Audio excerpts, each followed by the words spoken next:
If you watch a lot of my training videos, I don't lift a lot of heavy weights. Most of my PRs are in the meets. I'll work up to like an opener, and that's it for me. What do you do to build the grind to finish the batch? More tricep work, more board work, more bands. Usually a lot more band work. Embrace the suck. Work hard. It's not going to be over in one day. It's going to take forever.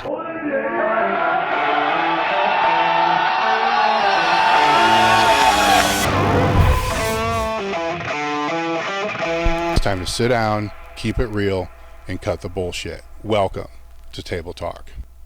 All right, guys, we're back with another episode of Table Talk. Today, my guest is Craig Foster, top-ranked powerlifter with a 2298 total and fourth all-time. Is that still true with the squat? Yes. I always got to ask that because sometimes the open powerlifting isn't updated either. I always make sure. Yeah. And now 14 times consecutively squatting 1,000 pounds. Yes. And so before we get started, I got a gift bag here for you. So thank you. And there's a shirt, sticker pack, some element packs, and then there's a training log notebook journal that Pioneer made for us. I had them custom made, so it's out of the same leather that the P2 belts are made. Then I have a coin in there. I guess you could say like it's a challenge coin. It's a reward coin, but I give those to people that I think resonate the aim of the company, which is to live, learn, and pass on.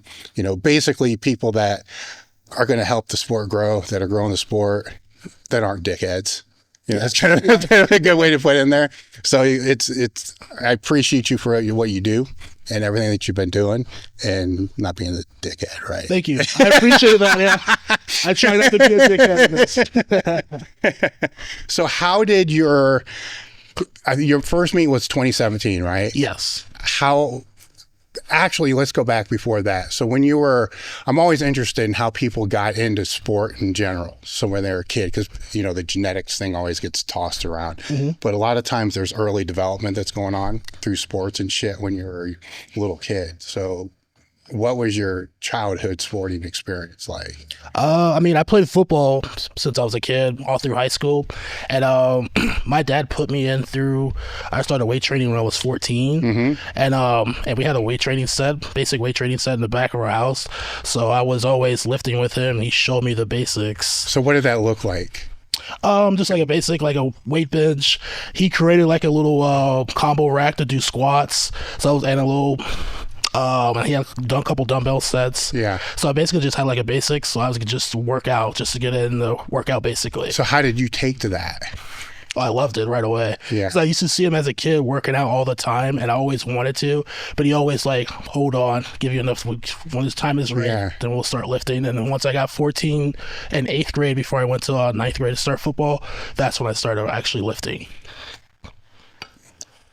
I mean, the gains are going to come fast anyhow, but after a year of doing that, were you stronger than everybody else that was on the team? Yes.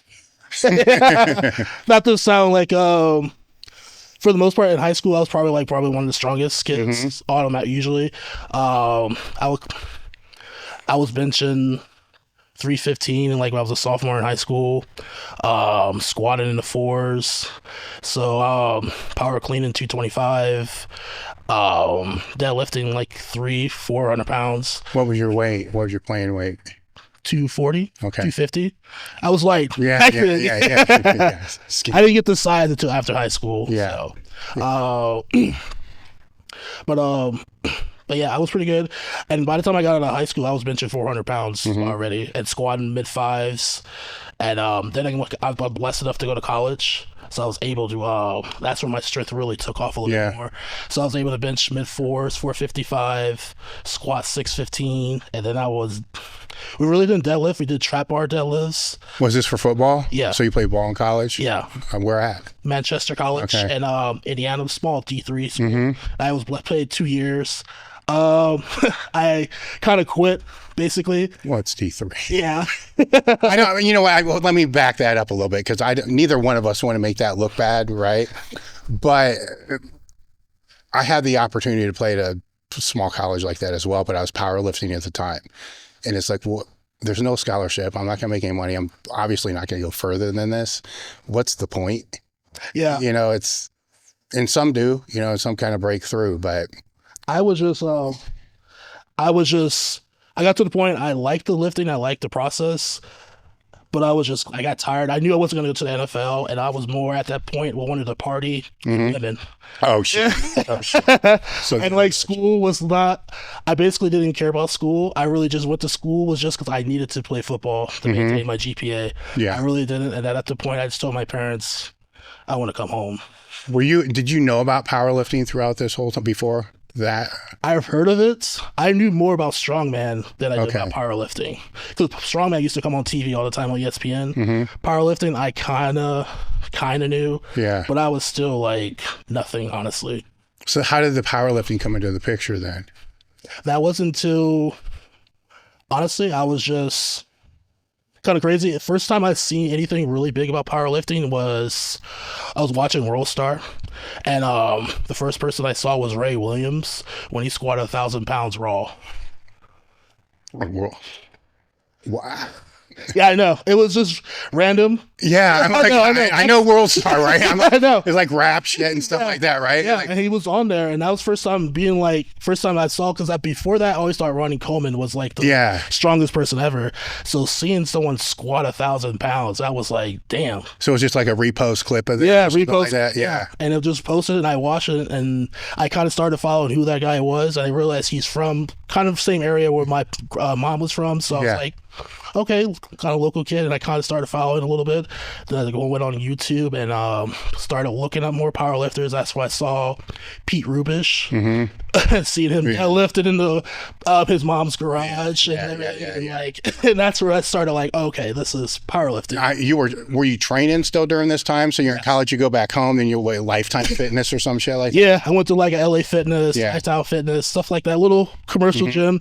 And basically I was kind of bro lifting at that point. Not really no powerlifting. I would do the movements, but nothing like competitive wise. Just stay in good enough shape to party. Basically. It looked good for the girls. Yeah.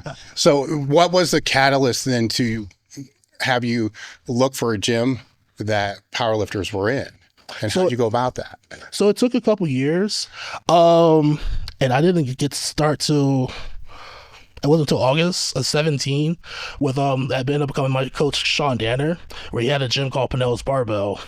And I met him there at the gym at LA Fitness, and he told me about this gym that he's opening up as a powerlifting gym. He thought I can do pretty good at it. And I was like, okay. Because I looked at him, I was like, you don't look like a powerlifter. You look like you know what you're talking about. So I turned him down, and kind of saw him again. He told me about it. Hey, you should come back, come look at it. And I was like, turned him down again. And then I don't know what it was, but something told me it was like, give it a shot, see what can happen. So I texted, like, he gave me his number, and I called him. It's like, hey, I want to come check out the gym and see what it is. You never know, give it a shot. And I went in. There was a hole in the wall, had nothing. Everything was rusty, everything, but I was like, fuck, this is what I wanted. This is exactly what I wanted. And I was like, it was not what everybody else wanted, but it was like, I like this. I was like, I can work with this. And I saw all the numbers, everyone's on the thing, and I saw this guy named Shane, and I was like, he's strong. And I was like, that gave me something to be competitive about. So I was like, I ended up signing up right there, and the kind of rest is history. So you were targeting him before you guys even started training? Yeah. Basically. Honestly, I didn't know it was him until I came in the next, I think it was that Monday. That was Saturday we talked, and I came in on Monday, and I was like, oh shit, you're Shane? And we met years prior at a party. I went to a bar, and we got drunk together. Oh, yeah. Now this all makes sense, right? Yeah. I didn't know. We talked, but it's been years. We haven't talked in years, and it just randomly, we ran into each other again at the gym, and then we just kind of like bonded right away. So did you start training with him then? Yes. And that was back in August. And Sean told me, I have a meet that was in December. It's a local meet, APF. And like, we can get you ready, be conservative, something easy. It's like, I teach you how to lift and try to get you ready. I was like, yeah, everyone else in the gym was doing it. So I was like, okay, I'll do that. So what was that process like? Humbling. How so? My squatting was very high.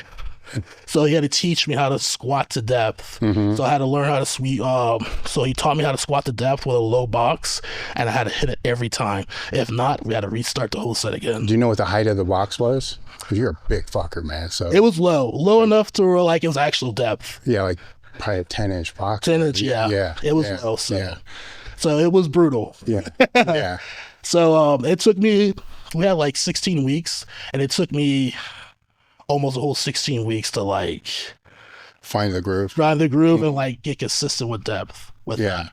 And ended up hitting 804 at my first meet ever. So a little off topic, but it's interesting. Did you find that once you were able to find that groove, that your squat, well, a bitch to get there because you're quarter squatting and all that, but once you were able to kind of master that your squat started to take off? Yeah. Once I kind of figured out the technique and understanding what he was telling me, I was like, okay, now I can kind of figure out now, like, was working with my leverages, with my body type. Yeah. Then it was like, okay, this is kind of easy. Now let's just keep working on it and just finding that rhythm every time. Because in a way you were working against your leverages. Yeah. With half. Because I wasn't never used to it. So. Yeah. Yeah. So once it took me a couple months, and then once I figured it out, it was just like, okay, I can do this. What about the bench and the deadlift? Bench was kind of easy because bench was just learning how to pause.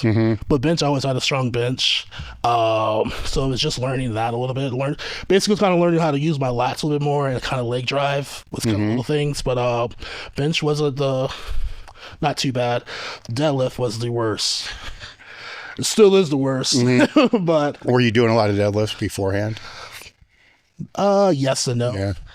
I'm not good at deadlifts based off what you were showing me. Going back to the leverage thing, it's not your most advantaged position. No. Yeah.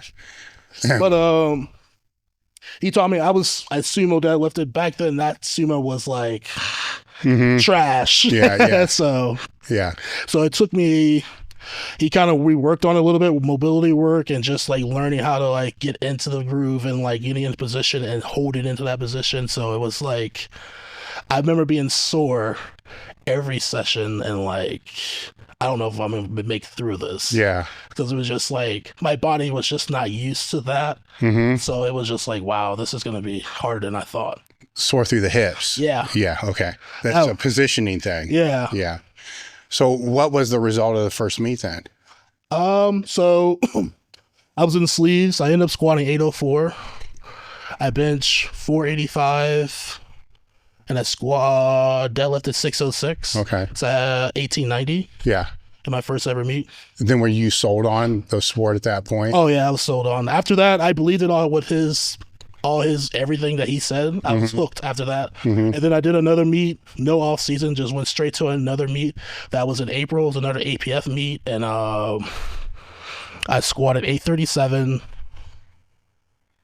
bench 518, and I pulled the same 606, and that was a 1972. Yeah. So I was like, that's when it was like, all right, I really love this. So then was that on to another meet, or was there an off? No, I took off season, and Sean was like, all right, we got to do off season. I can teach you.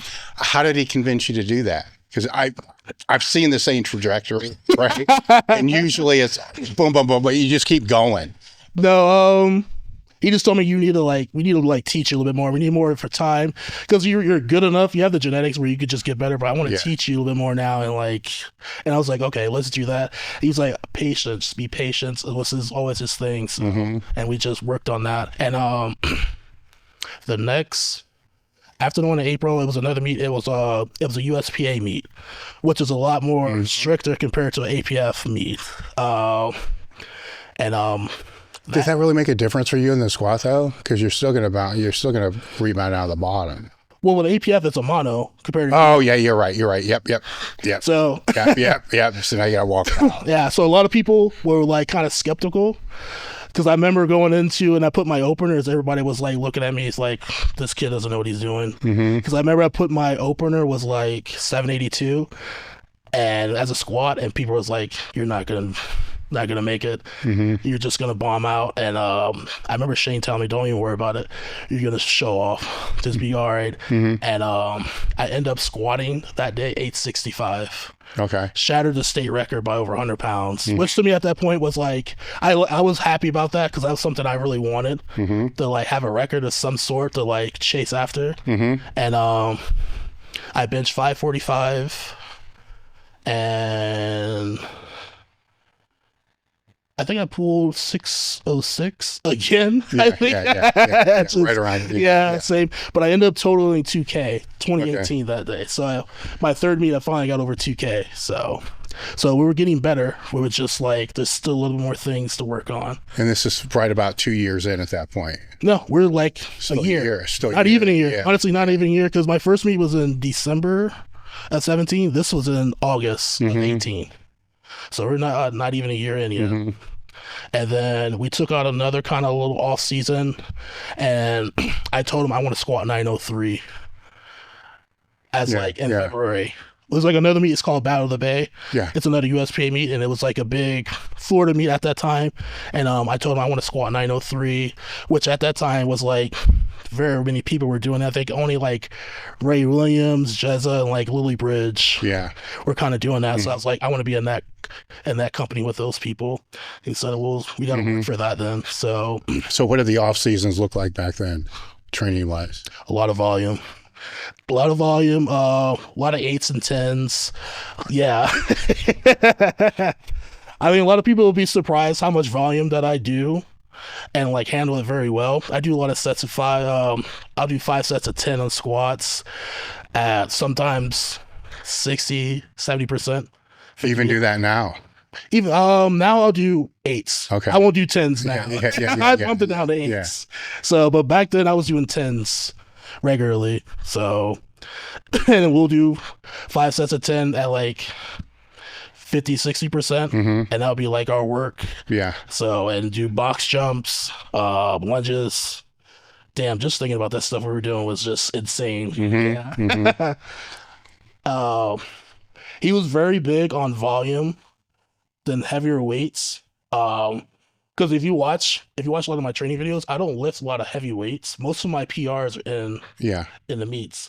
I'll work up to like an opener, and that's it for me, honestly. And it works. His methodology, how he trains, it's hard to explain, but he's just like, we don't need to. I can push you to a certain point, and I can pull it back and let you peek you through into the meet. Yeah. So it's just like, okay. It took me a while to like trust it, because you'll see a lot of people, they're hitting like PRs in prep and going heavy, and then they get to the meet, they're like not even hitting that, or they're doing worse. Yes. So it's like, okay, I understand it now. And that's just, after a couple meets, I just trusted it all the way through, and I've been trusted it since. Well, you're fortunate that you were presented with that from the jump. Yeah. Because there should be a difference between a training max and a competitive max. Yes. And it should be the competitive max being more. Yes. Right? A lot of people, that's inverse. But if they're always lifting that heavy shit in the gyms like that, then it's harder to convince them later on. You know, if you're training and you're hitting, 1050, all the time. Yeah. And then a coach comes along a year later and says, dude, look, you don't really need to go higher than like 920. You're going to be like, get the fuck out of here. You know what I'm saying? Yeah. I remember when, my first time I squatted 1,000, the most I squatted I did 903 for a double. And then 2 weeks later, I squatted 1,003. So it was like, I never had to touch any heavy weights. It was just like, people think it's crazy, and then just, I have so much of a carryover. I always base everything how the speed is. Yeah. And that's how I can kind of like. It's not that crazy though, because that's a 10% difference. You know what I'm saying? And that should be, I've known people to get 15, which is kind of crazy, but 10's like high optimal. Like it's where it's 5 most people should be able to get, right? Yeah. But you have the deload and all the shit that happened before the meet, then the meet, arousal or whatever you want to be able to call that, it's going to bring out that extra too. Oh yeah. So it should be there. Have you been with him the whole time then? Oh yeah. I've been with him. I'm still with him now. Yeah. Okay. I've been with him since, this is what, 9 years now. Yeah. So, and I've been with him ever since. And I trust him with everything. Basically, he owns the body. Whatever he tells me to do, I do it. Well, in 9 years, it's. I'm speculating, but I think I'm right. It's gone from him just basically telling you everything, and then you not really having a whole lot of feedback because you don't know what feedback to really provide, right? Yeah, I mean, kind of at this point was like, we'll talk. Like, I'll tell him, hey, I'm going to do this meet. I kind of want to hit these numbers. And usually my numbers, I'm pretty like, they're not crazy. This is kind of like realistic. Well, this is what I think we can do. And this is the time frame. Let's kind of like work with that. He was like, okay, give me some time. Let's figure out the numbers. And like, he'll get to work. And then he'll give me the whole program out for the whole, say, 12 weeks. And I'll just follow the whole program. Sometimes I'll look through the program as I'm going through it. Sometimes we'll have to make changes depending on how I'm feeling or like everything. But basically, I kind of just run through the whole program like that. And yeah. So how do you manage those changes? Because we get into something I call auto-regulating. I said it 1,000 fucking times on this podcast now. But how do you go about that process? So let's say you're 6 weeks out, because that's if things are going to start being adjusted, it's probably going to be 6, 5, something like that, right? Actually, let's talk about this beforehand, because before that's where people screw up. Because if you're progressively leading into it, the weights are going to be lighter 10, 12 weeks out, right? And so I'm assuming there you're just sticking to the program because it sucks, because it's probably the 8s. Yeah. Right? And there's no need to throw on another 20 or 50 pounds, even if it feels really light. No, I don't. Just basically just keep it as is. Because basically at that point, I'm just building up my work capacity at that point. It's not really so much about the weight. It's just like me building my capacity so I can get ready. So once I peak, the peak is easy for me at that point. And the changes will be like, say 6 weeks out, it'll be like, hey, because I'll squat sometimes 2 times a week. I was like, hey, we might have like, on my secondary day, I have 5 sets of 4. It's like, hey, I'm feeling it. Squats, my primary was really beat me up. Can we take off a set or 2 off my secondary so I can feel more fresh for my main day? I'd be like, okay, that's fine. That's no problem. Let's do that. And it won't affect me at all. All right, guys, I want to take a moment to speak about the World Powerlifting Organization, the WPO. Some dates to pay attention to. November 7th and 9th is going to be the WPO Pro and the WPO World Cup. This is going to be in York, Pennsylvania, the gym and museum. The WPO Pro is an invite-only meet. The competitors are selected from the top 30 out of open powerlifting multiply using the Kloss-Brenner formula. The roster is determined by lifter availability and qualifying scores. The WPO World Cup, that's open to the 1st through 3rd place finishers from any of their national championships. All divisions eligible. There is a 60 limit lifter per day. Federation heads must submit their competitor list to Wayne Pullum. Check out the WPO at World Powerlifting Organization at gmail.com. We'll have all the information for you in the description. Going in. Now, are you basing that on, are you starting to question that after that training session, after you do that lift, or is it being questioned the day after that lift? The day after. The day after. Yeah. Usually, as I get in and I'm like a couple days after and I'm like, all right, I can probably push and do the 5 sets of 3, but I'm like, it's going to affect my main squat day. Yeah. So that's when I'm like, all right, let me pull it back a little bit, a couple sets to make sure I'm more fresher. It's how I would think about it. Yeah. Now, do you always have 2 squat sessions a week, or how does that basically rotate in? So I'll have 2 squat sessions a week. One week will be like a speed day where I'm usually either bands or chains, and then I'll have like my main day will be like just straight weight with like a top set, and then I'll have back downs as like B. And along with and I pull twice a week as well, so it'll be the same.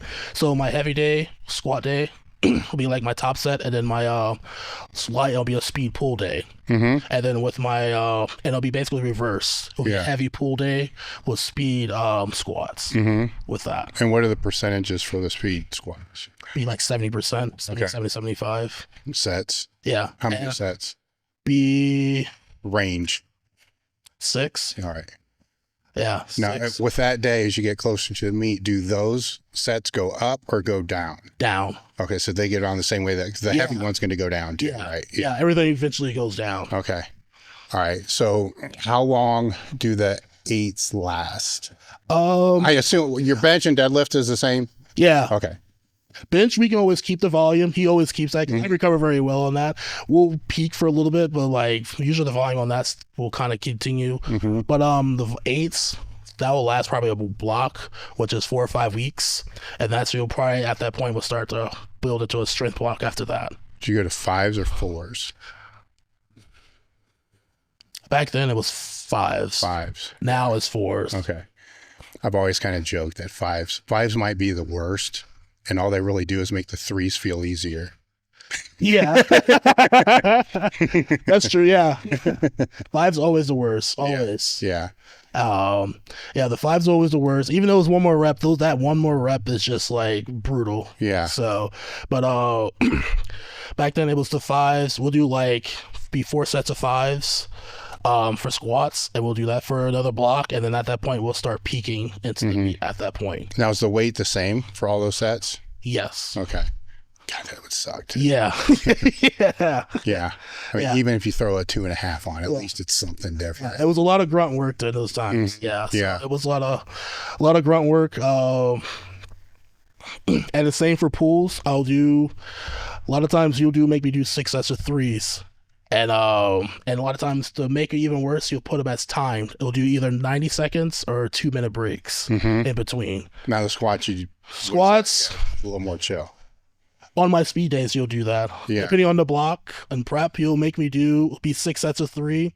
It'll be 90 seconds or 2-minute breaks. Okay. So for The bench the same way then. bench, some ways on my speed days, yes. Okay. All right. Then on the heavy days, how do those kind of rotate, or how do those unfold? Same as squats. So I have like a top set of double, and then I'll have a couple I'll have back downs that say 5 sets of 4. And I'll be kind of like that, and that'll be like my main heavy bench day. And then a secondary day will be like with bands or chains, and there's been days where I've done preps where I've done 10 triples with bands, and it'll be 2-minute breaks in between. So on the primary day, at this point for you, it's working up to 1 heavy set. Then the back down sets is it a percentage off the heavy set, or is it just a flat percentage based? Flat percentage off of my max, yeah. Okay. All right. So that's not regulated. And with the back down sets, as the meet comes closer, are there fewer of them? Fewer, very fewer. All right. So if you get to the peaking phase, are they out at all, or is there still some in there? There's still some, not as much though. The volume is cut down dramatically on that part. Okay. So at that point we're tapering off a lot of the volume, so we'd be able to the peaking would be a little bit easier for me at that point. So you're in the gym 4 times a week? Yes. Okay. And with that, as that tapers down, I got to go to this question before I forget. As your squats got heavier, right? Because I kind of see this across the board, but your genetics and your build's a little bit different. It seems to be like a 900-pound. There's a certain weight that you start to get to where the recovery starts to really become a bitch, right? But you're not handling that much in training, so you may not have, you know, be dealing with that. But post cage or meet or something like that, after squatting a grand, it's going to take a few weeks. Oh yeah, he'll tell me like after the meet, he'll tell me just take a couple weeks off, don't do anything, just relax, get away from the gym, and just like go for a walk, do a little stretching, but like stay away from the gym. Well, actually, now you're training. Actually, you don't have, because you already said that, you don't have many training weeks that you're going to be handling 9 or above. No, I'll do probably just recently, probably say within the last year, maybe 2. I've probably been touching 9, maybe twice. Okay. Yeah, twice. All right. So if that's 2 sessions in a row, you find it more difficult to recover from the first session with 9 to the second session with 9 compared to cycles previous from the 8 to the 840 or the 840 to the 860. Yeah, I just now probably just starting now. My body just got used to now squatting 9 twice. Okay. Before it was like, I don't know how I'm going to make it to the next session. Okay. Type thing. Yeah. Yeah. That's what I've heard frequently from people. It doesn't matter if it's raw or multiply, and their solution typically ends up being, but their training's completely different too. They have to squatting every other week. Yeah. I know a lot of people that do that. I would like to try that. Well, you need 1,100-pound squat. Yeah. Because you have that this is a good thing to kind of circle back to, because you have that difference between the training max and the competitive max. You don't have to deal with that shit, and you're still squatting over a grand.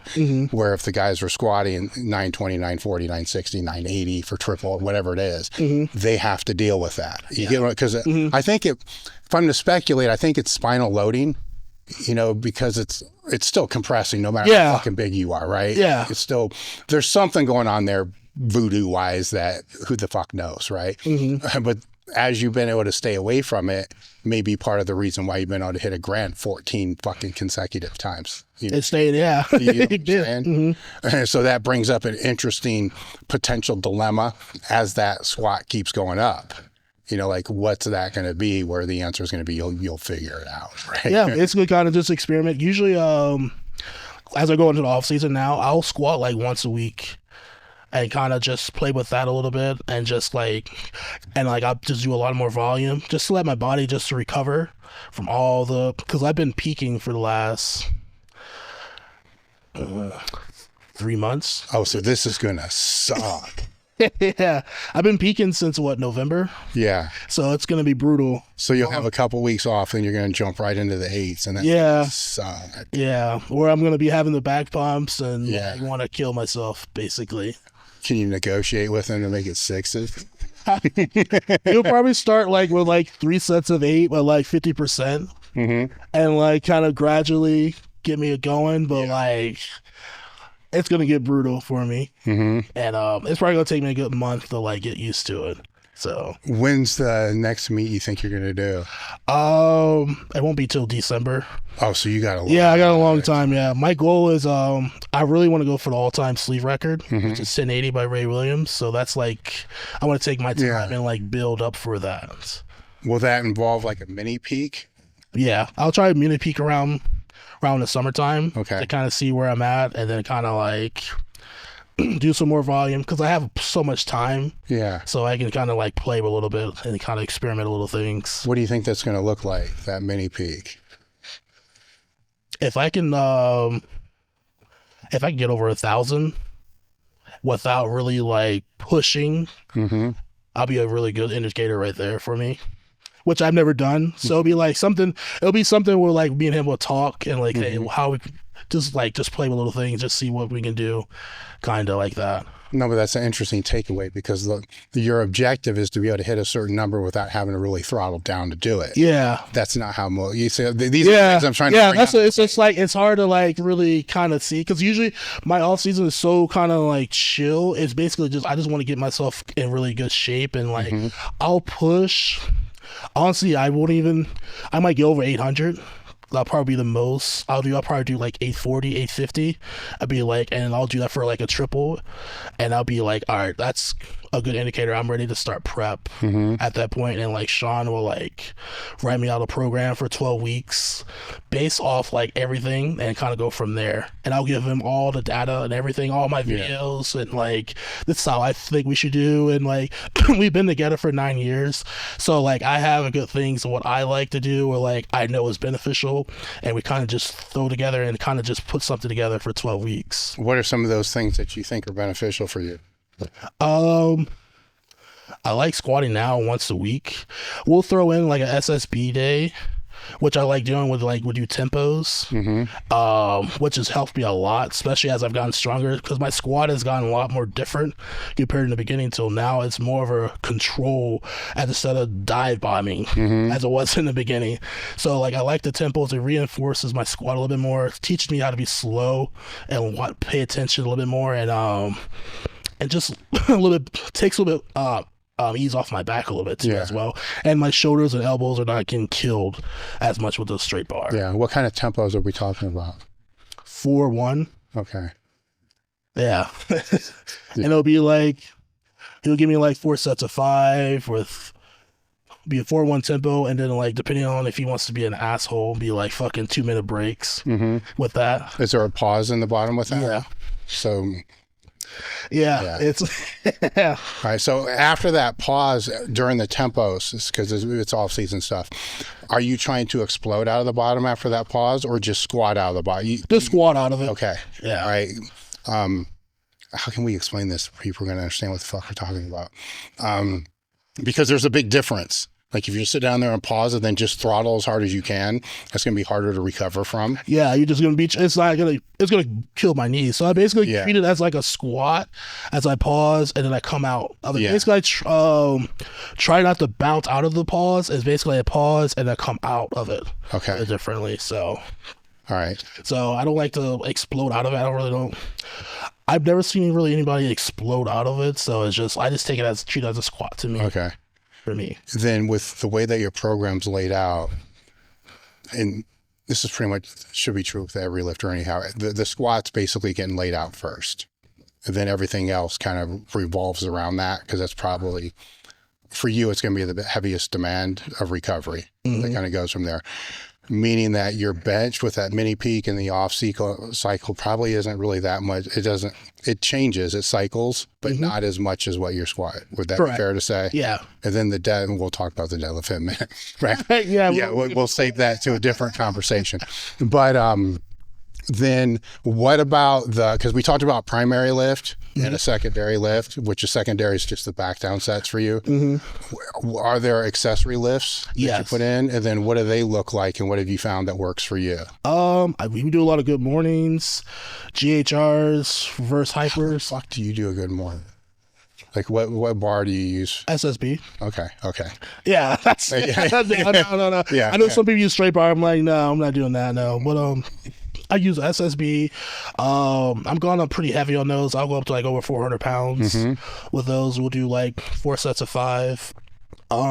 Sometimes which ones I really like is a SSB into a squat. Yeah, so like a good morning squat. Yeah, so I like doing those a lot. Those really I really like those a lot. That's like really a good assistance exercise. I like to do. I've been doing a lot of Bulgarian squats, a lot of lunges. He makes me do not a lot of weight stuff, more like stabilizers, like cross stacks. He likes building out my stabilizers and making sure I'm very strong, like making sure nothing tears, big stuff like that for me. Would you say most of these are hip hinging? Yes. Okay. And not squatting. Yeah. Right. So do you have quad work in there at all? Yes. My quad work would be like belt squats. Okay. Belt squats, goblet squats. What else? That'd be pretty much, for the most part, we'll do. A lot of belt squats usually we'll do a lot of, for me. Okay. And then what about the bench accessories? There's a lot. I'm huge on heavy rows, dumbbells, incline. I'm very big on tempo bench. There's so many that he throws at me. Now with those, let's just say lower end accessories, are you worried about the weight at all, or is it more just the muscle tension? Muscle tension. I really don't care. I try. I definitely put some effort into it, but I'm not trying to max out on them. Yeah. So you have no desire to do a 250-pound dumbbell row for a triple. No, no. That point is more of like a bodybuilding for me at that point. So just for those listening, and I'm kind of curious, what would be a weight that you would use for the dumbbell rows? We want to go up to 100. So that's 100s I use. Well, here's the point I'm going to make. So let's go back to when you were in college. Just muscle fucking shit around. Yeah. How much were you dumbbell rowing that? 125. Yeah. So that's the point I'm trying to make, that I think a lot of powerlifters kind of miss. Just because you can do it, kind of like muscle fuck it up, doesn't mean you should. Because if I follow up with that question and say, between those two rows, the 125 muscle fucking and what you do with 80s or 100 now, which one do you think actually helps you more and has more muscle tension? Oh, the 100's easy. That's not even close. I was doing that just to show off the 125s. Yeah. But if you had to, you could probably make the 70s work. Oh, yeah. Just slower tempo, flex harder. Yeah. I've learned that over the years. I've learned like it's not always about the weight. It's just slowing it down. And the 100s, I I manipulate, like when I do incline, I've learned like to tempo down and then pause and do reps, and I've got like pumps off of doing it like that. So just doing things like that, because we want to go up, like I said, to 100. So Yeah. I've learned how to like manipulate, make it harder for me to make it more stimulate more muscle growth for me. I love this. And another aspect of that is, what was the last that you said, the inclines, right? Yes. Okay. So if we take the inclines and you're using that tempo and you're starting with that pause and you're starting to get close to failure, which is kind of what you want to do. Say you're 1 or 2 reps shy of failure and you got one more and you're about done. But if you wanted to, you could probably muscle fuck up another 5 or 6 reps. But instead of doing that, you just kind of let it fail, then rest it, yeah. Right? And this is a point I try to teach people when I have little clinics that I do, is sometimes they get a number for their accessories stuck in their head, 3 sets of 12. And they'll get to maybe 7 and it's almost done. Yeah. But instead of letting it be done, they muscle fuck it up to get to 12, but then still end up 5 or 6 reps shy of failure, because of that. I want to take a moment to give a shout out to my friends over at Mastonomics. I use their podcast a lot when vetting guests for the Table Talk podcast. I also listen to it a lot just because it cracks me up. Their YouTube channel is great. The podcast is on there, but they also have home gym reviews. Their apparel line is amazing. The standout products for me are these drink spotters. Rarely is it used for holding drinks. We have one on the monolift that holds the collars in between sets, smelling salts, chalk, whatever. You'd be surprised at how much crap you can put into one of these things. Their stall mat coasters they brought out last time they were on the podcast. These things are great. Check out their website, mastonomics.com, as well as their podcast and YouTube channel. Yeah. And either getting up to self-hurt doing that. So it's just like, I'd rather, if I get to that point, I'd rather just put it down, give myself a minute or 2, recover, and finish on my my reps. How did that finally click for you, that that's what you need to do? Because we all were. I mean, we were all, the people that did it that other way, but then it clicks through. Was it somebody just coaching the shit out of you, or was it the bigger lifts just take so much out of you that by the time you get to those?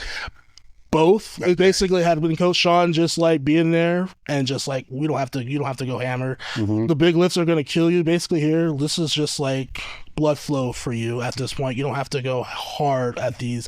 I want you to put some work into it, but you don't have to like kill yourself. And once I learned that, I was like, okay, all right, this makes sense. And once I started doing that, it was just like, it clicked. And I've been like that ever since, honestly. And I try to teach people to do the same thing as well. How well do they listen when you try to teach them that? Some take it and some don't. I'm just like, all right, whatever. But like, you see what I do and you see how the results happen. So it's just like, okay. Yeah. So, well, another way to kind of look at it is the bigger lifts that your big lift and your secondary movement, right? They're pounding your joints. You don't need to pound your joints with the accessory work. All you're trying to do is the blood flow and the muscle work. And if you can take 40% of the weight off, but still, and actually have a better stimulus, which was what we're both talking about, why would you not, that's what frustrates me with people. Like, why would you not? Yeah, it's the easiest thing to do. Just load it up there. So when you come in for if it's squat, when you come in for your bench session, you're going to feel like shit. How's that work? Or it hurts the next squat session that's coming down the line. Sometimes I think they don't think of what's the next training day. No, that's how I always think. I always want to I look at what I do, because I have everything, all my training sessions, I can see everything. I always like to set myself up for my next training session, so there's no there's no errors or anything. There's nothing that's going to hold me back. I can't do my next training session at full 100% always. So going in, there's so much energy in the tank that you have, in session A, because session B, a rest A than session B. Yeah. You need to pull that energy back up to be able to at least do that session. So if you drain the tank, you got to hope to hell that in one day, you're going to fill it back up. But if you only drain it by 70%, 80%, then it's easier to fill the tank back up again. Yeah. And yeah, and that took me a long time because I've been just just want to push gas on the pedal, just go at hard as fuck every time, and just like, and it took Sean to like teach me to like we could pull back because you go so hard already on the main lifts, or we do so much that's gonna let's go with the bodybuilding style. That's the style, and just like blood flow to like get your body ready for everything. And for those listening, you're actually working harder because the main lift is you become more proficient at it. You know, when you come out of the bottom of the squat, it's never really this, but this will explain. 100% of your muscle fibers are all hitting hard. Where 7 years ago, it was like it wasn't hitting it, bam! It wasn't hitting in one throw. It was like it's just all over the place, right? So it's harder to recover from. It's harder to recover from a sprint than it is a jog. Yeah. Right. So it's kind of like that. When you start to develop that technical efficiency and the ability to, flex through like that, it's way more exhausting, for you, for a lifter. If it's not in there, it's easier to recover from because the lift is a clusterfuck and it's not really locked in, but you're also squatting way less. You see? Yeah, that's the thing. So the load's a factor, then the ability that you're able to recruit more efficiently is a factor. All these things are factors that lead into that recovery where it's an interesting thing, because you can see the same workload on somebody with half the strength. And say if you do 2 triples heavy, you're fucking cooked, right? You're like, do we need to do these back down sets? Like, what exactly are they going to do this didn't already do? Yeah. Then with the accessories, like, really? Yeah. Like, what the hell is this going to, this is why they get pulled out as you peak for me, right? Where somebody that's half the strength that doesn't have that neural efficiency they need it. 8 sets of 3 hard and still do all that other shit. Then they can look and say, dude, what the fuck? You can only do 2 sets of 3. I'm like, whoa, there's 2. Look at my tonnage compared to your tonnage. Mine's still higher than yours. Yeah, there's a lot of shit going on here. Beyond that, with your with your deadlift, right? Because it's your nemesis. I don't want to make it sound negative. It's like at some point you're like, fuck it. What's the point? Do I just give up on it?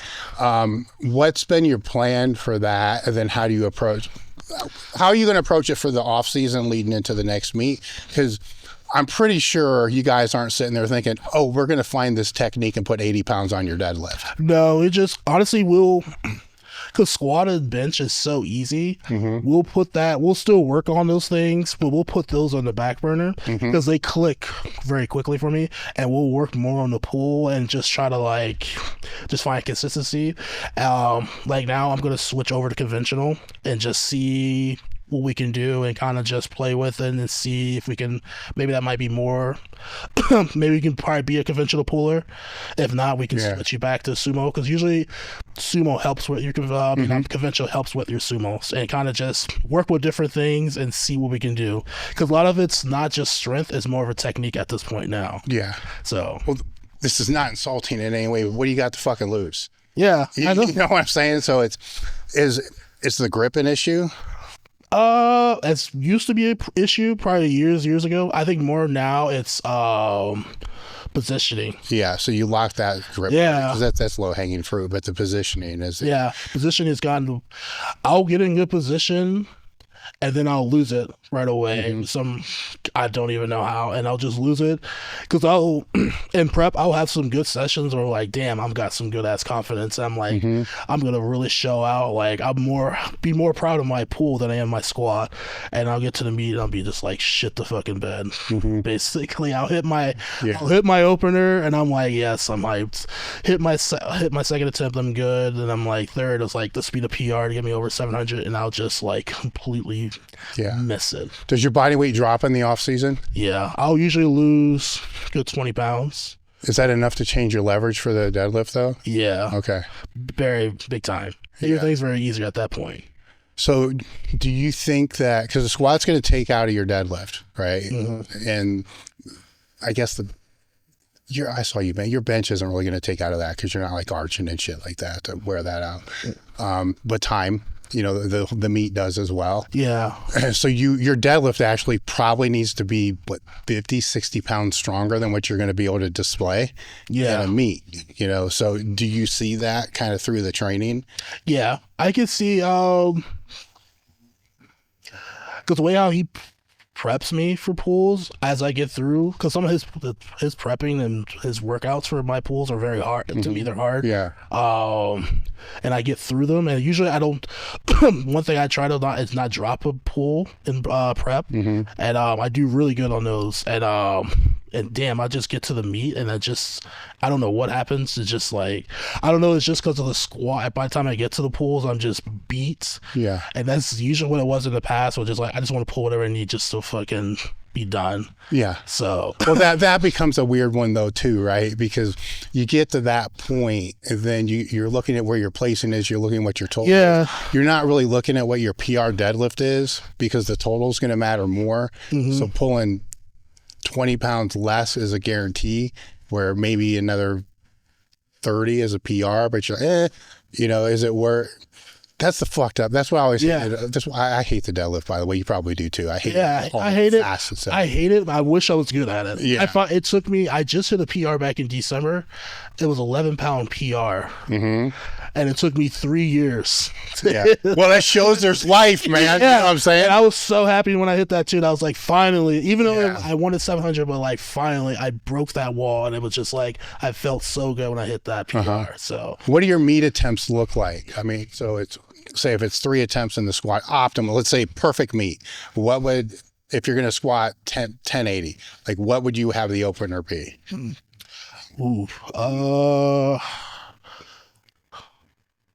I'll have to be like a 970 opener. Okay. And then jump to like 1036, and then go right there and then shoot for it. Yeah.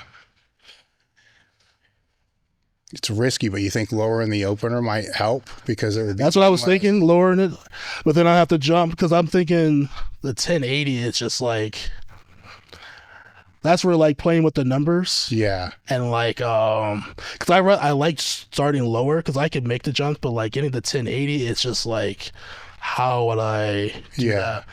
Because I would like to open like 948, 950, or 959, and then jump to like 1025, save there and like use all my energy for go right to 1081 and chip in. It'll be something realistically like that. Or the way I'm thinking through it is because in this scenario, you're not going to have 900 on your back a lot before. Well, in this one you would, but past scenarios. That first, you have 3 attempts that are over what you did in a gym a lot of times, where if that first attempt is like your last warm up, hell, it's kind of like what you just did, right? You had to go from what'd you say, 685 to the grand? Yeah. I went from, we did, that was, that was crazy what we did in the cage. So I did 2 plates, then I went straight to 5, then I went to 7, and then went to 826, 903, 948, and then 1005. Yeah. Which is, I mean. No, but it's good to know, right? Because, yeah. I mean, what I'm processing through, and you have to think about it through with your coach, is what if you can eliminate one of those strains in the squat? It's a little risky, right? Because the second you might have to repeat. That's all fucked up, right? It's a little risky, but will that come back on the deadlift? That's what we're thinking. You know what I'm saying? Because if that comes back on the deadlift and now that's 50 pounds more, then the risk pays off. Yeah. But the risk, that's what you need a mini peak for. Yeah, I know. Yeah.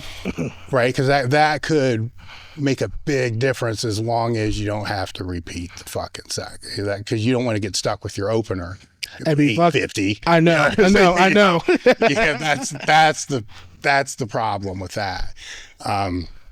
Interesting. So this off season, you basically plan on just pounding the deadlift as much as you can.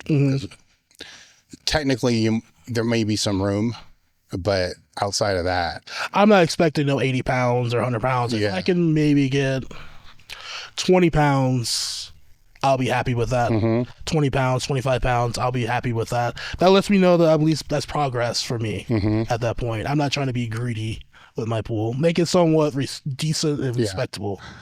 All right. So when you have, technically now, so if you're doing a heavy squat and we're going to assume you're using a monolift, so you're going to pick it. So we're just going to forget the whole walkout shit. How do you set up for it?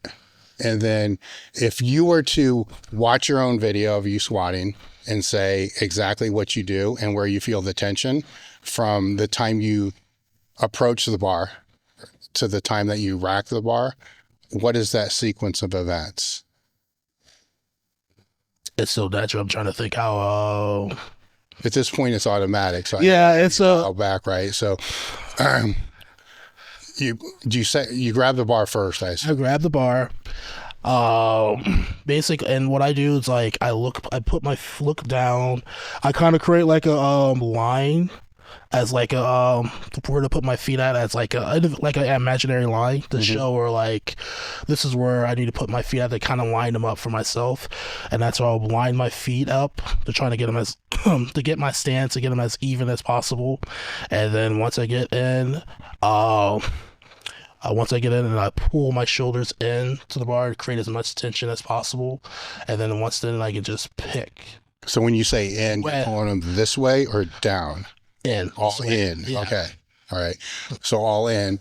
And then before you do the pick, do you do like a mini pick just to make sure your feet are grounded? Not at that point, no. Okay. At that point, I'm wedged in already. I don't have to do it at that point. So where do you take your air? Do you take it when your hips are back or after you wedge in? After I wedge in. Okay. So here, then you wedge in, then pull. Yeah. Right. And then how's the air pull before the pick? As I'm picking the bar. Yeah. So then after you pick the bar, do you pull more air? I pull more, yeah.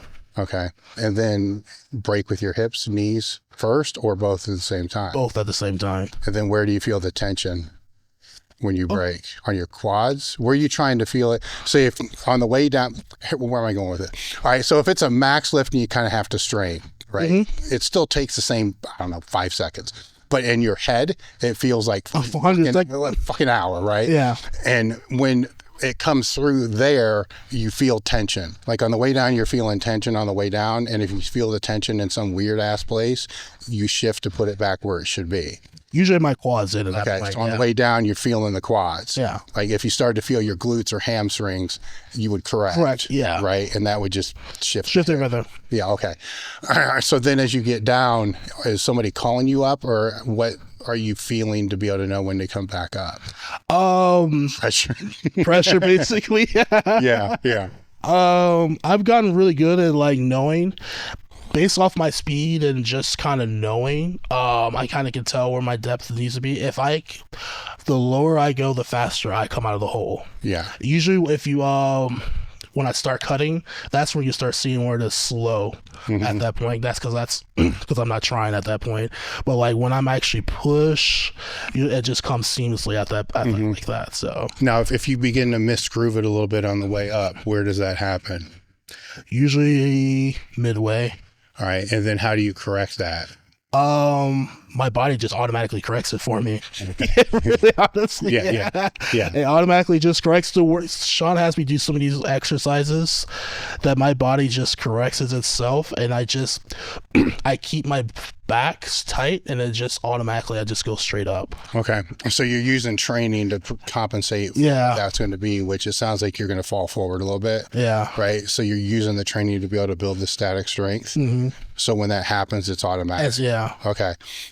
And what are some of the movements that the good mornings, the good morning squats?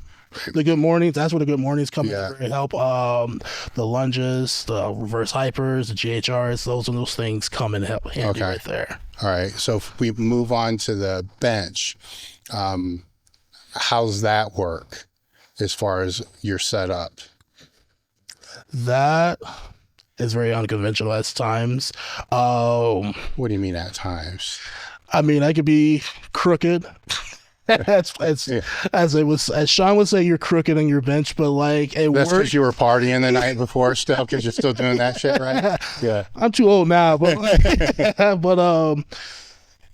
I'm crooked sometimes on my bench, but like he's like, you've been 600 pounds. It's like, I'm not gonna mess with it. We'll just keep it as is. We'll just try to work with that. All right. Well, either way, when you're lying down, what are you trying to get tight? My lats. And then how do you do that? Is it shoulder blades together? Or Shoulder blades together. I pull my shoulder blades together, and I kind of I try to create a little arch. I really don't need to arch too much because my back is so wide, so I really don't need it too much. But basically, I do this, and I grab the bar, and I let the bar create the tension for me on that. What do you mean? So when I grab the bar, I let the bar, create tension like that.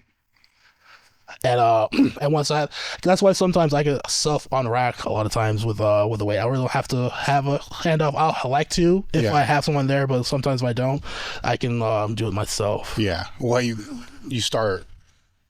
don't start super low, right? Because you start high, it's easier for that self handoff, right? Kind of like we saw. If somebody pushes that a little low, it kind of fucks you up. Yeah. You got to, kick it back to be able to do that. And then out of the I don't want to say heave, but do you let it sink or do you stay tight on the pause? I can't heave in comp, so I have to I've gotten to just a soft touch and then go from there. All right. And then how would you explain leg drive, or do you not have it at all? Sean tells me I don't have leg drive, so Well, you do. It's tightness. It's tightness. I've gotten better over the years. I've gotten better to use my legs and learn how to create tension, but basically I don't know if it's considered leg drive in my opinion. No, I mean, I saw you bench yesterday. Everything's tight. Yeah. You know what I'm saying? I don't know what miracle is going to happen. Yeah. From that, because everything's tight and it's all locked in. The lockout can get a little weird. So how do you go about? Is that where you find your weak point is? At times, yeah. Depends on, usually I'm very off the chest. I'm very quick off the chest. It's usually finishing off. You finish it in the last bit. My triceps, depending on how my triceps are, that's where I have my issues at. Usually it's locking out. Yeah. It's always been kind of like an issue for me on bench. Well, I'm wondering, this is why I ask about the early childhood stuff. You're an explosive lifter. You can come out of the squat fast. You can come out of the bench fast. Deadlift's a static lift, but, and if we dial that all back, you played football. Yeah. Everything was, explosive. The plyometrics earlier, you don't want to do them now. You fucking kill yourself. No. But inherently it's all there. Your brain knows, boom, go. And that will get it started. Right. But finishing is a different thing, in the squat, if you're to misgroove that, is that past midpoint? So you come up, it's not right out of the hole, right? No, it's usually if I misgroove, I'm basically it's past midpoint, honestly, almost every time. So that's just building that fucking grind to finish. Yeah. So what do you do to build the grind to finish the bench? Probably more tricep work. Yeah. More board work. Usually more bands. Usually a lot more band work we'll do to work on that, honestly. Staying hydrated is huge for training and performance.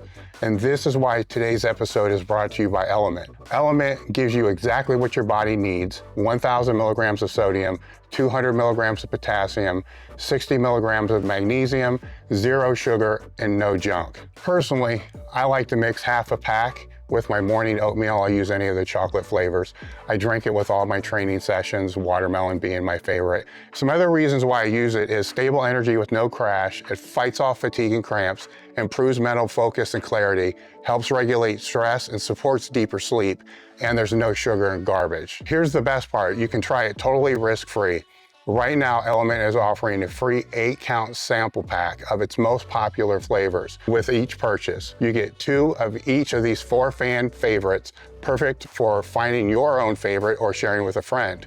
Don't like it? Give it to a salty friend, and Element will give you your money back. Head over to www.drinklmnt.com/table talk. So you like to still keep in the full range of motion, but then just overload the top. Yeah. Yeah.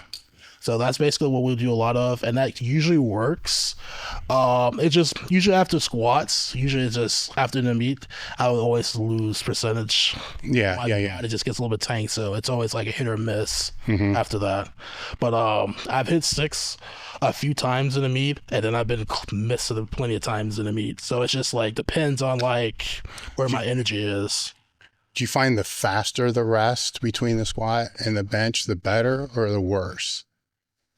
I asked The best. The best. I rather I like breaks, but I don't like too long of breaks. That's too long. I get too like what it is. Just too. I get more tired, honestly. Well, the fatigue builds up. I'd rather keep going and get me through, and then I'd rather finish quickly than taking so much time. Honestly. Yeah. Now with the deadlift, how do you feel about setting that up? Just Right. At that point, let's just get our opener so we don't bomb out. Honestly, let's get our opener. Now, even before that, how much warm up do you even do for it? Do you do any? Yeah, so for that, we'll train as like we're just starting to meet all over again. So I'm go back to stretching and then doing everything over. We'll start with the bar and we'll work up to I think 600 in the warm up room. Yeah. You don't think you're already warmed up from the squat? Yeah, but like depending on how the meet is going, he likes to kind of restart it up a little bit, kind of just to like kind of get me through again, and then kind of just like work through the mechanics. Because I'm not a good deadlifter. It's not like you can just pick it up and go. So like we gotta like treat the form, the technique. The re-drill me and everything. Yeah. So. And we'll work up to 600. And usually my opener is around 650, 660. And hit that, and we'll just kind of like play from there, honestly, for the next 2. So when you approach the bar and you line it up, are you lining midfoot? Like where do you line the bar up? Midfoot. And then do you roll the bar? No, I used to, and that was just 50-50, honestly, doing that. Yeah. So we got to the point where like we can't do that. We'll just like line you up midfoot and just wedge in and squeeze into it. And that's when I learned not start doing beltless.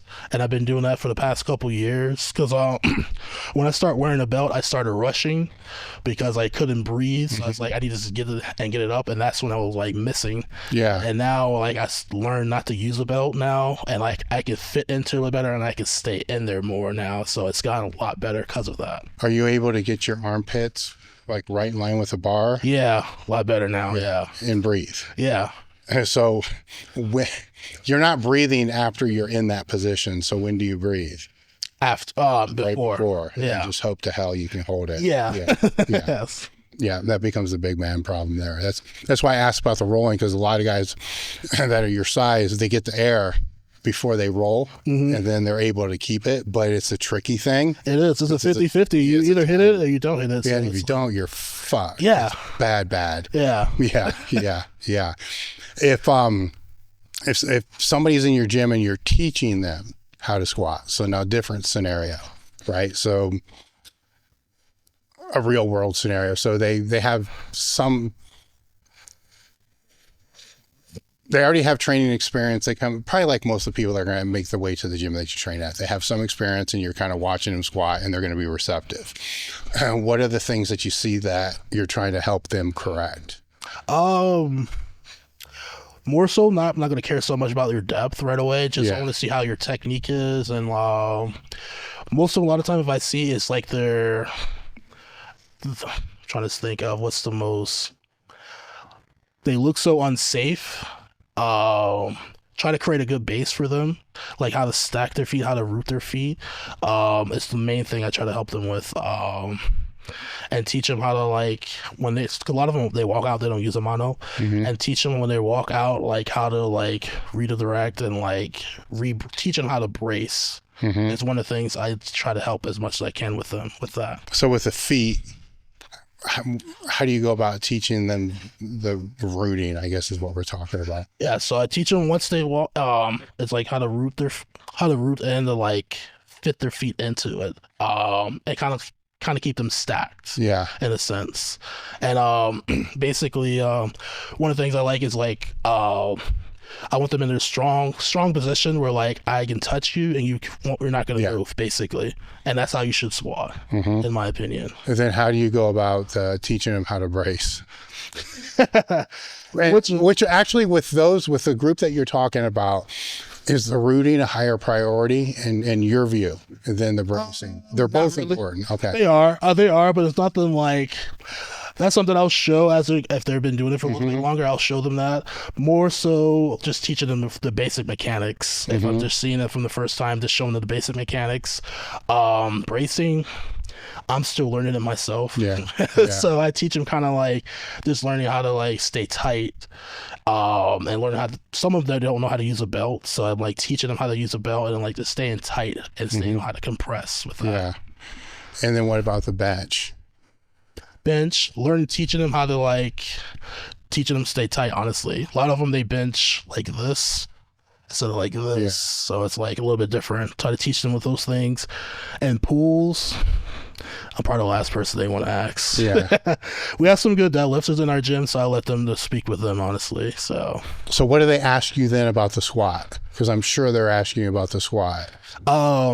Most of the time it's like, how do I squat 1,000 pounds? Most of that's the main question I get all the time. How do 1,000 pounds feel? Yeah. So what's the answer? Then what's the shithead answer? But then what's what you really want to say? Yeah. Yeah, basically. Usually I'll ask like how long it takes me to get there. Basically basic questions like how long I've been lifting, how long it took me to get to 1,000 pounds is usually what they'll ask. And they kind of just ask me some tips and stuff like that, because usually it's not usually powerlifters, it's usually just general power. They'll ask. It's the ones I help a lot, try to help as much as I can. All right, so you trained with Shane for a while. I think he's relocated. Yes. Right. When you think back, what's one of the most brutal sessions that you guys had together? We had so many, it's hard to like. And what's an example of one? I think we were in the gym on a Saturday. I think we both had like 6 sets of 4. I think I had like 750 or something like that, and he like had like 700, and it was just us. And we basically had to like kind of spot ourselves and run the model. At the same time. Yeah. So how'd that work out? Because basically it will be like he will open the model and kind of spot me and then just run right. And then have to run back after you're done. Yeah. As a lifter, it's like an hour. It seems like an hour after. You just got to run back around. We had those type of sessions. We had so many crazy sessions. We'll spend, usually our Saturdays are like 6 hours.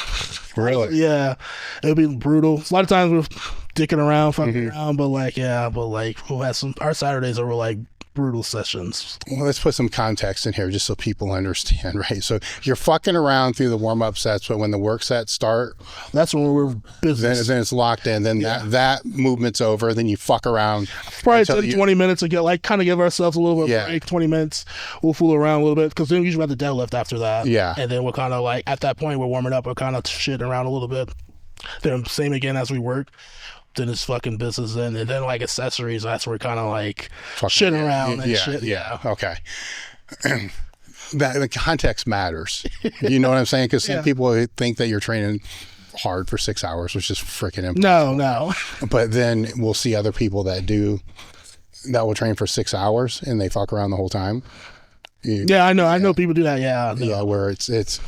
I've always thought it would be interesting if, a lifter could put like I don't even know if GoPros exist anymore, like a GoPro, and film their whole training session and see how hard they really do work, over the whole period. And because even in that 6 hours, yes, you're working hard, but the hard work's probably 20 minutes. That's probably, of that. But I think there's a lot of people that will say, you need to work hard, bro. And then there's like no minutes. Just a very long time. And they can say, man, I was in the gym for 4 hours, but you didn't do a damn thing. No, they're just talking. No, that's. Yeah.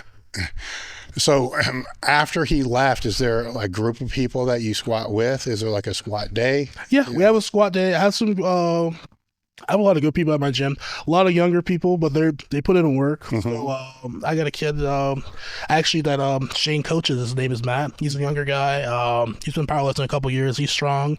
He squats about like 790. So, and like usually I squat with him, and he's very good. I trust him. We got a couple other kids that squat too, and they're kind of decently strong. But they put in work. I trust them a lot. So, and they always keep me accountable. So like I trust, even though Shane left, they're like having like mini Shanes. Okay, but you don't have to worry about if there's going to be people there to spot when those bigger days come. Correct. Yes, I always can count on them to be there for me. Yeah, always. Yeah. The bench, whatever, the bench, squat, I can kind of bench. I don't have to worry about so much. Deadlift, of course, I don't have to worry about. Squats, I know they're going to be there.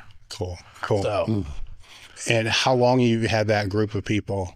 I mean, we've always had those people. Okay. So they've always been there. But but it's always been just me and Shane for so long, and they'll always be there too. But I mean, it's just like me and Shane have just been like 1A, 1B. But like them, they're always there. But it's just like, not this shit on them, but it's just like me and Shane is just like we've been together for so long. It's just like when we train. It's a lot different. Yeah.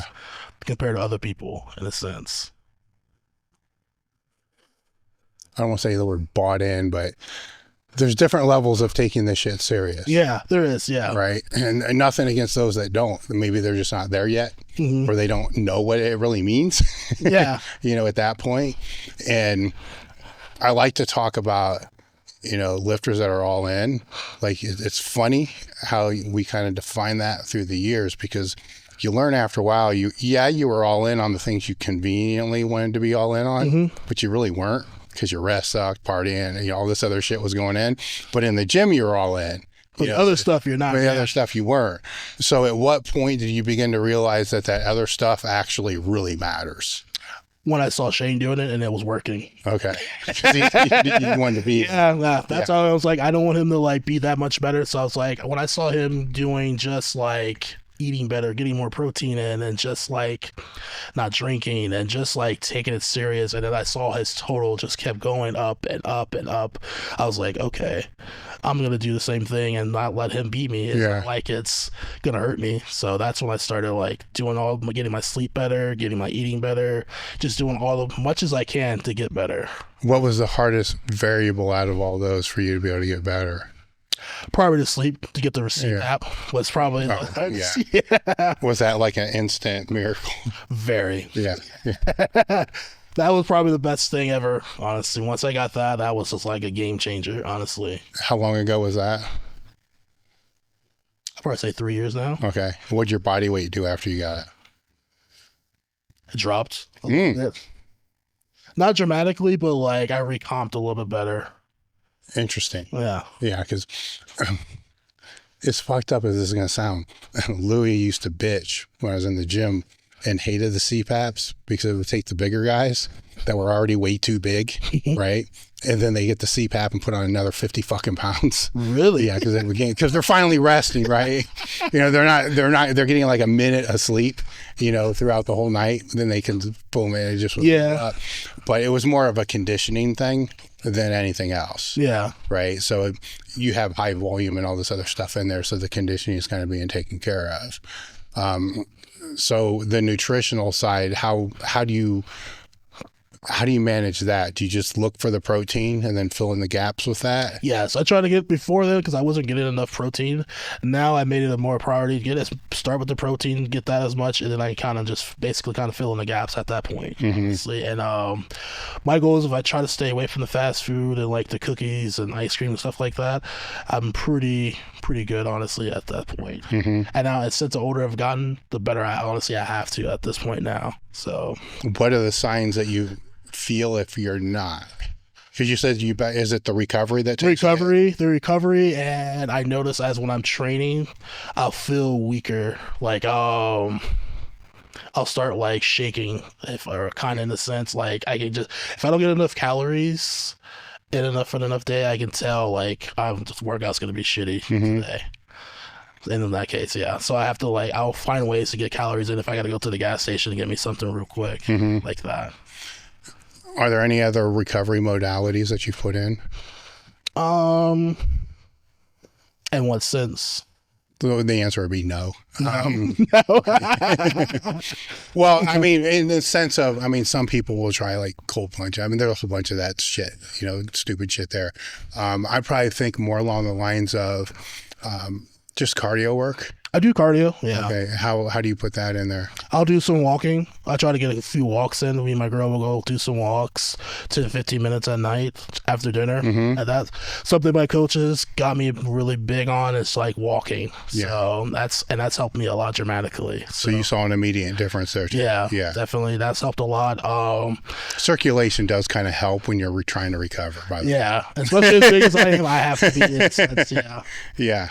And there's a bike in our gym, so sometimes I'll ride the bike for like 15, 20 minutes after I'm done with my session, especially now in the off season. Mm-hmm. My workouts are not as long, so I'll ride the bike for 15, 20 minutes just to get some more extra cardio in. How's the heat? Because you're in Florida. It's, Summer. it's brutal. It's pretty bad. It's bad. I always have to bring extra shirts because I'll sweat through a shirt really quickly. Mm-hmm. So I'll buy like the Gatorade tubs. Yeah. To try to stay hydrated. Have you ever, this might be an advantage, have you ever been to a meet or anywhere to train that was worse than what you have to train in the summer? No. No.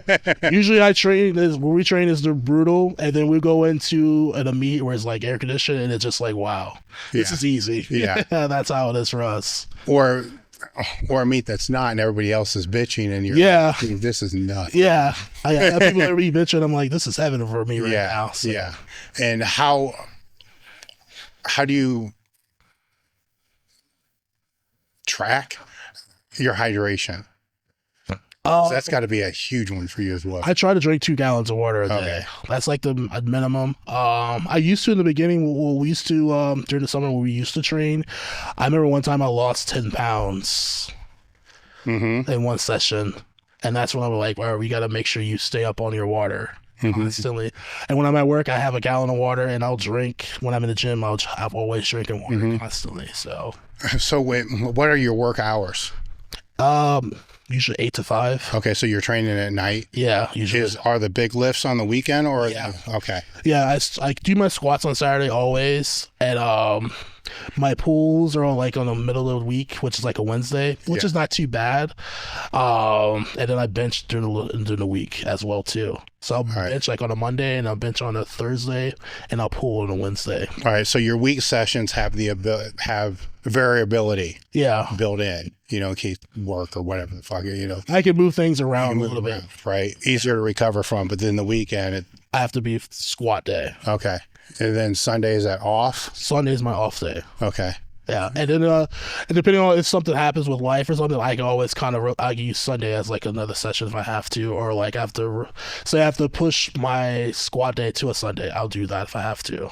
Is the bench day then Monday or Tuesday? I'll push it to a Tuesday. When is it normally, on a Monday? Monday, yeah. So you could also pull that bench day on a Sunday. Yeah. Right. So I have some movability. The way how I set it up, if something happens, I can always move things around. So it makes sure I can recover. Yeah. So the main shit is covered no matter what happens. Yeah. Unless you got to go to a cage or whatever on the weekend. Right? Yes, basically. Good. Okay. Were there any other topics you want to talk about that I didn't bring up? I don't say anything else. My mind just, anything, yeah. Yeah, any advice that you have for the younger lifters that are coming into the sport? Not the broccoli heads. The younger? Yeah, the ones that, I don't want to say beginners because that's always a weird thing, because I don't want to say it's not even a hobby yet, for a lot of the guys that will come in. But when they decide at that pivot point that you had, that, hey man, I really want to fucking do this. What advice would you have for them to be able to help get them there fast? Because everyone wants to get there faster. Let's not bullshit anybody. We can all sit here, and we all do, and say, look, it's a fucking journey. It takes time.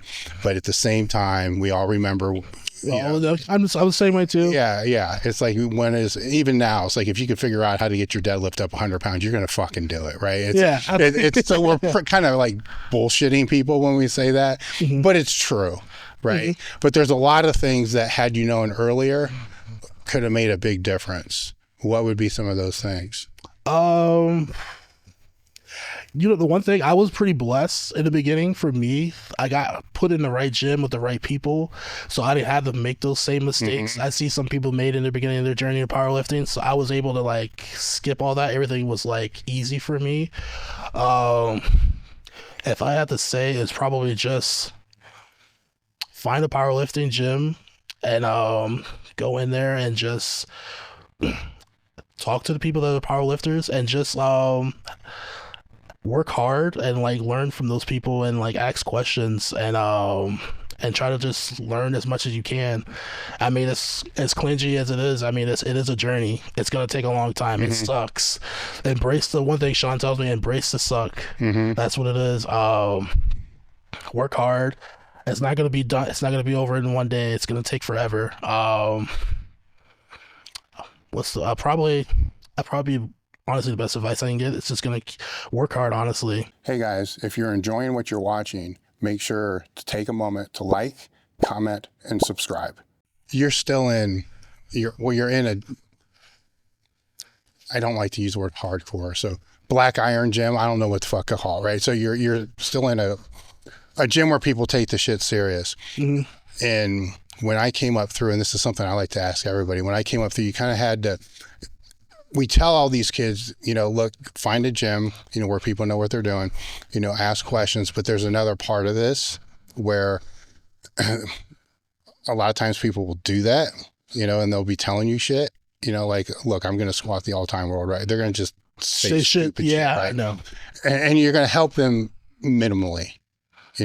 Basically, you're going to help them only to the point that they don't hurt themselves, right? But if they show effort, consistency, and then work hard, none of us really will say this, they'll earn your respect, and then you're going to want to put more time into actually helping them at a whole nother level, right? So is it still kind of like that, where don't expect this huge coaching experience unless you're going to, I suppose, hire a coach, unless you're going to put in the work and prove to the people that you're worth their time to be able to really help you dial things in.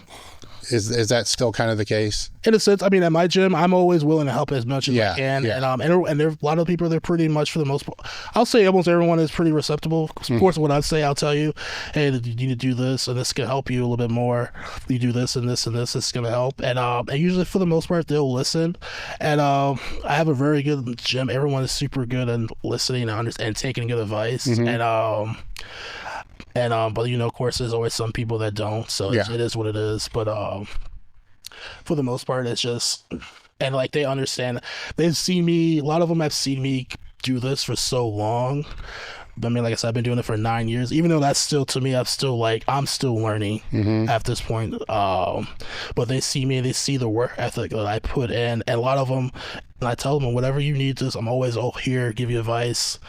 And a lot of times they'll train with me. I don't care how strong you are. And like, a lot of times they feel intimidated because like they might squat like 400 pounds and I'm squatting over 8 or 9 for the day. And like, I don't care. Well, I'm glad you said that because that's the least relevant part.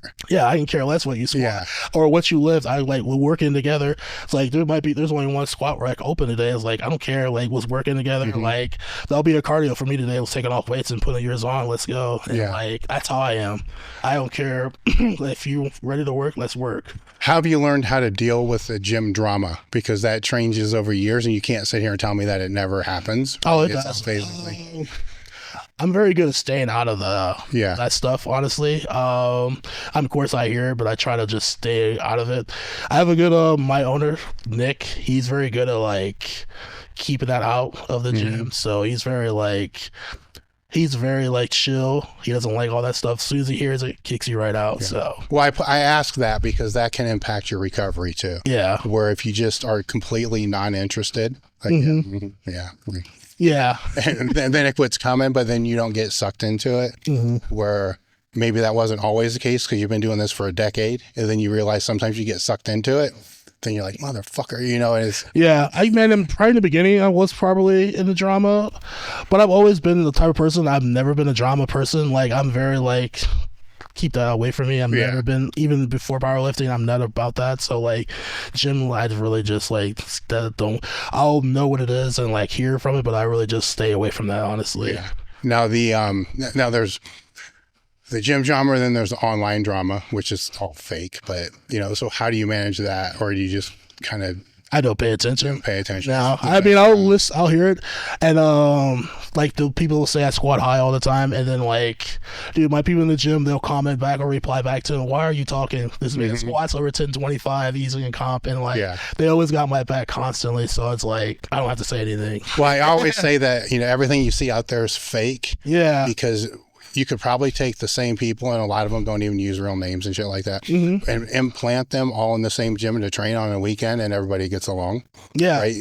Everything that you can get caught up in online, it's not real because you don't see it at meets. No. You don't see it in gyms. You don't see it anywhere else. So it's just randomly like that. Yeah. Yeah. Private pages are just weird. Don't even have a profile picture, just whatever. So yeah, I've been dealing with it a couple of years. I just honestly don't even care about it. It could be a fucking bot. Like some Russia anti-powerlifting bot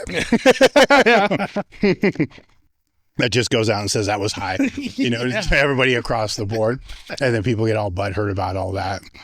That's interesting. So it was when you went to the Classic, it was the first time you were ever there. So how was that experience for you? Better than I ever thought it would be. Everything was better. I mean, the cage was just like... The energy in there was just insane, in my opinion. I'd never experienced anything like that. That's 100 times better than a meets that I've ever done. And I was glad I got to experience that. That was something I've been wanting to do since I was a kid. So to live that and do with one of my good friends, Justin, that was like... So how they set your session up? Because it was teams, right? And it's kind of like a team. Some people have it individually, but you're all within an hour block. Yeah. And we had an hour block. He was in wraps and I was in sleeves. So, of course, I was able to go a little bit quicker. And basically, we're trying to go over 1,000. My goal was to try to get like 1030, 1040. And see, we only end up at about 1,005. Just ran out of time, which was fine. I didn't care. But it was fun. And at that one point he got kind of low. He was taking a little bit of time because of the wraps. Was like, it's whatever. It was like, let's both get it, let's do something. That's history. I mean, very rare you see two people 1,000 pounds in a training session like that. So it was just, that was the quickest I got to 1,000. I think 45 minutes. I got cardio, so So how with that, the energy and the hype being so much higher, and you're kind of a chill lifter, right? So everybody's arousal curve's a little bit different, to where if you get too aroused, you fuck the lift up. So how were you able to engage with all that, but then dial it down to where it needed to be for you to squat the weights? I'm very good. I like the crowd. I like getting engaged with it, but I also know within that, once it's time, I know how to like cut it off and black out for the next 10-15 seconds and be ready for it. Were you ever one of those lifters that would get overhyped and then you find out this was stupid because it takes your squat? In the beginning, I was like that. So I thought that's what everyone had to be like. Yeah. I see people be like, they're overhyped, they're bouncing their head on the bar, and I'm like, making yourself bleed. I'm like, this is what you got to do to squat. And then like Sean was like, we don't need to do that. You're a chill lifter. You're relaxed. When you're relaxed, that's when you're at your best. Yeah. Well, you're not wasting energy. Yeah, I'm not wasting energy. You're like, we need to keep you there. Because once I get like that, you're not thinking. You get away from all your cues and everything. And that's when you start fucking up. Yeah, that's where earlier when I was asking what you're processing as your squat, that's kind of what I'm talking about. Because if your brain is just in rage and it just, you forget everything. Processing, right? And you can get away with it when the weights aren't as strong, as big. Right, the weights get bigger. Just a little movement. Actually, for you, just a little. The bar rolling a little can. I can mess you up. Yeah, and that's not even really. It is, but it's not really movement. You know what I'm saying? Oh, that way, yeah, it is. That's all it takes. Yes, and that can happen because you headbutt yourself being somebody that used to do stupid shit like that. Can be because of that. And it's interesting with the cage, you know what I'm saying? Because you could, just go, and some people do and it works for them. Yeah, I know some people, they do it, they like it. I remember Sean couldn't make it, but he texted me like, just play your game, be relaxed, be chill, do not let the crowd overtake you and like everything. And I was like, okay, I'm gonna do what I gotta do. Don't feed into that hype. Just be yourself, and you're gonna do very well. And that's exactly what I did. And I just treated, honestly, to me, I felt like I was in another gym session, and that's how I had to play it. And it worked. What about the whole rest of the experience? Like, I mean, you're a big fucking dude. Like walking through the crowds and shit. Yeah, I mean,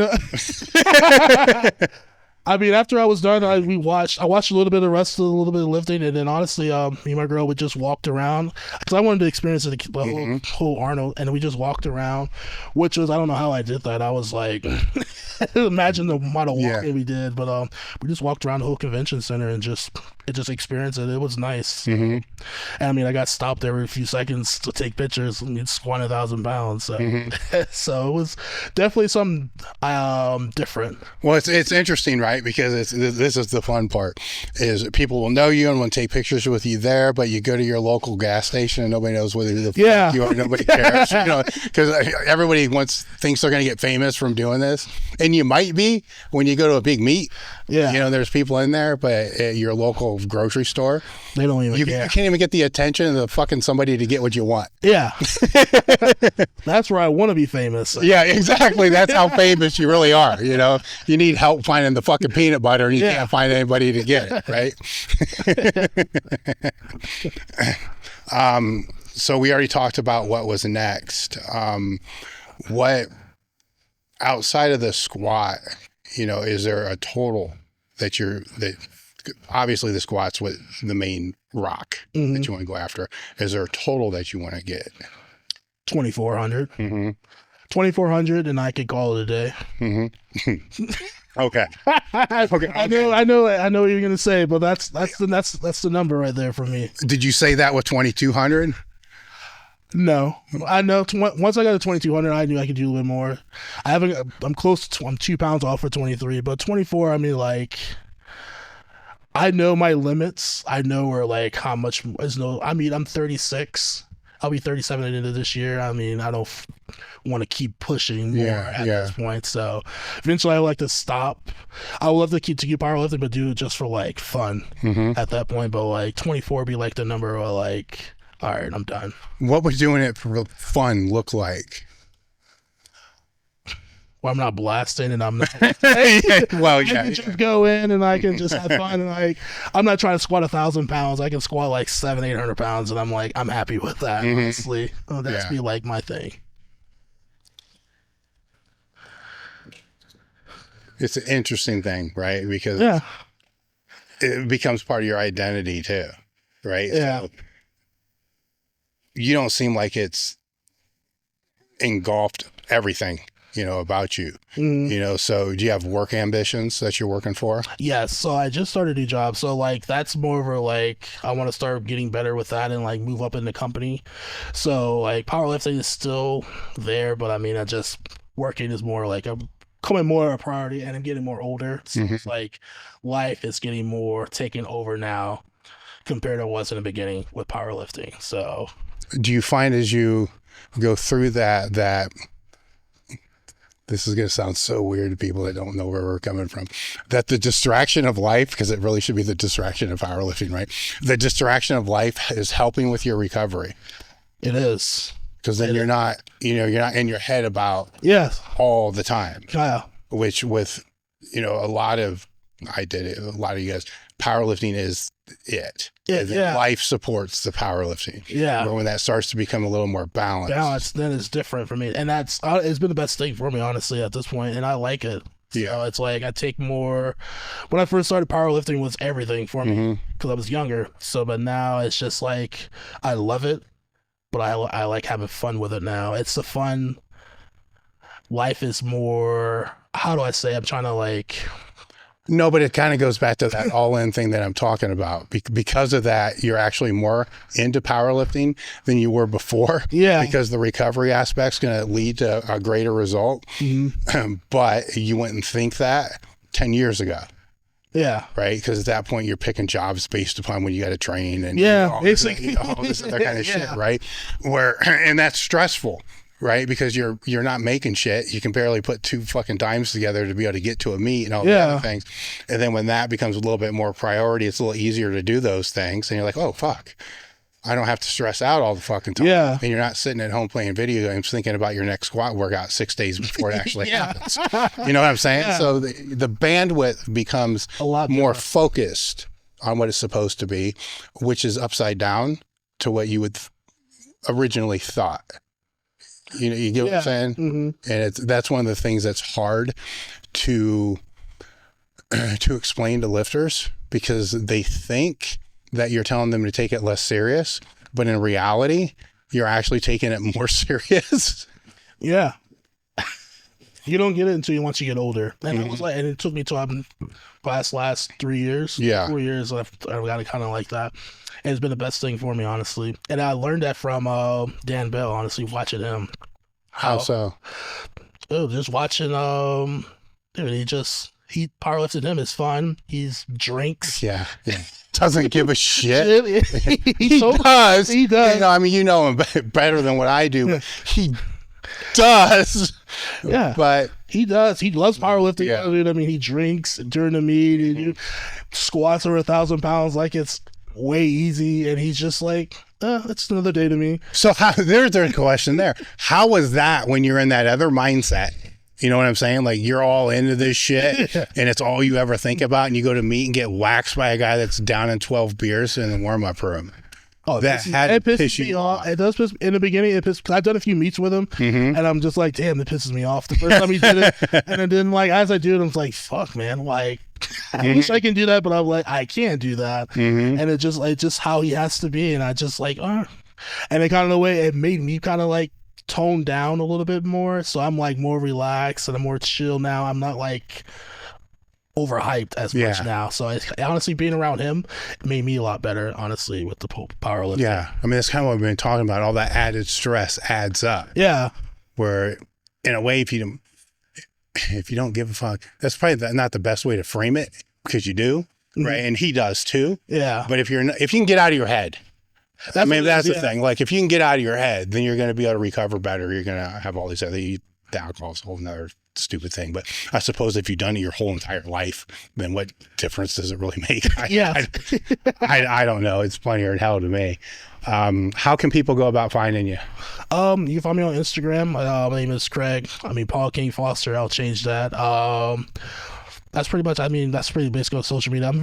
I have Facebook too, but I really don't use that. But Instagram is, you can find me on there. All right. Well, I want to thank you for coming out. It's been great sitting down talking. Oh, thank you. Yeah. Thank you for having me. I read your articles when I first started. Sean told me to show me everything about you, and I just started reading. That's how I learned so much about powerlifting. So thank you for having me. Thank you. It's been great. And guys, we're done.